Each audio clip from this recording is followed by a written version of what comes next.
I also don't believe in drugs. For years, I paid my people extra so they wouldn't do that kind of business.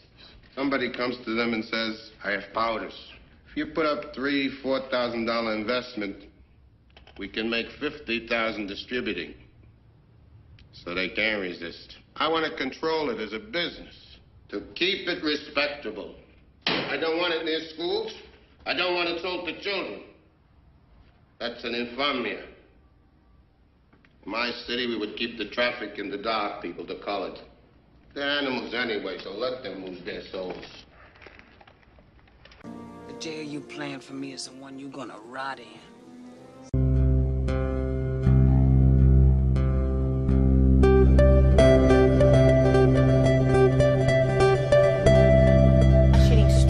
Doctors scrambling to stop people from using a cheap heroin knockoff that's been coming into the United States from Russia. It's growing in popularity across the country.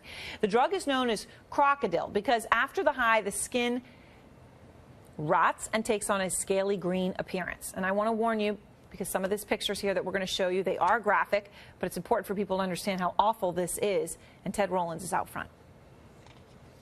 The images are horrific. People with missing and rotting flesh, in some cases down to the bone. It's from a horrible drug called Crocodile. It's extremely addictive and gives users a heroin-like high. Suspected cases surfaced in the U.S. last month in Utah and Arizona. Then, this week, 5 people showed up in Joliet, Illinois with similar symptoms. One person, a woman, according to doctors, lost significant portions of her legs. So far, none of the U.S. cases have been confirmed as being caused by Crocodile, but the doctor that treated the Illinois patients is convinced. It's a zombie drug. I mean, it kills you from the inside out. If you want a way to die, this is the way to die. The drug first surfaced in Russia in the early 2000s and has grown in popularity. As many as 1 million Russians are estimated to use Crocodile.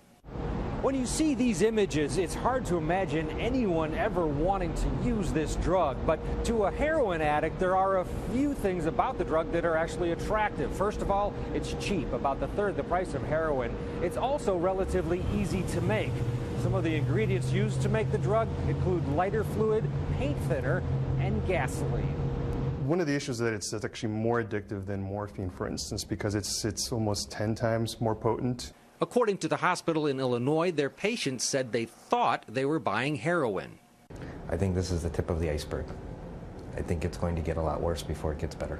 I think eventually, if it stays on the market long enough, you're going to have people that are desperate addicts that can't support their own heroin habit, but can utilize this drug, not really caring about the consequences, and get the same high for a third of the price. But the real price looks like this, and the hope is that these images are horrific enough to prevent people from using the drug.